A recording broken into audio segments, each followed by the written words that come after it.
उस दिन को याद करता हूँ, 12 जून, जिस दिन ये प्लेन क्रैश हुआ। AI-171 अहमदाबाद से लंदन जाती हुई एयर इंडिया की फ़्लाइट टेक ऑफ के बाद कुछ ही मिनटों में ध्वस्त हो गई। और ये हमारे मेडिकल कॉलेज के स्टूडेंट्स जहाँ रहते हैं उस हॉस्टल के एरिया में, और ख़ास करके वो मैस के एरिया पे गिरी। करीबन 1:40 को मैं ऑपरेशन थिएटर में था और मुझे मैसेज आया मेरे चीफ सिक्योरिटी ऑफिसर का कि ऐसा कुछ हादसा हुआ है, आग लगी है। और कुछ ही मिनटों में फिर से कॉल आया कि प्लेन क्रैश है। तुरंत दौड़ के हम कैजुअल्टी में आए, बीच में सबको बात की, आरएमओ को बोला कि सारे डॉक्टर्स जो फ्री है उनको कैजुअल्टी में शिफ्ट किया जाए, नर्सिस को शिफ्ट किया जाए, क्लास 4 को शिफ्ट किया जाए, मेडिकल स्टोर को बोला गया जो इमरजेंसी ड्रग्स की रिक्वायरमेंट है वो सारी चीज़ें आप वहाँ शिफ्ट कर दीजिए।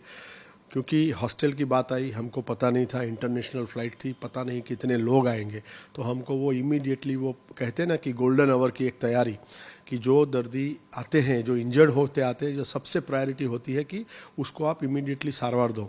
तो इस हिसाब से हम वहाँ सारे लोग ट्रॉमा में इकट्ठे हुए, टीम्स डिवाइड कर दी गई, जिस हिसाब से हमारे पास 5 से 6 अलग अलग रूम्स एरिया है। उसमें करीबन 40-40 लोगों का एक ग्रुप, जिसमें डॉक्टर, पैरामेडिक्स एंड नर्सिस सबको लगा दिया गया। और कुछ ही मिनटों में जैसे इमरजेंसी आती गई उसको हैंडल करते गए। उस दौरान ऊपर 3 वार्ड भी खुलाए गए कि पता नहीं कितने लोग आएंगे।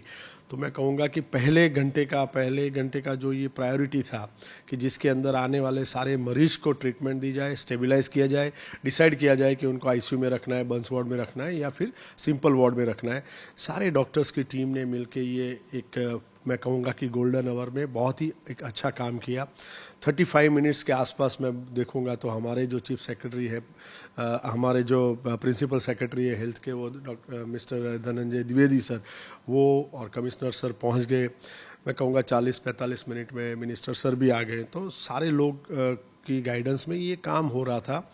उसके बाद जब चालू हुए कि सारी डेड बॉडीज़ आ रही थी जो बहुत ही ज़्यादा बर्न थी, तो वो उनका एक बार डिसाइड करके कि वो सांस नहीं है और ये डेड है, तो उनको इस हिसाब से मैनेज करके पोस्टमार्टम में भेजा गया।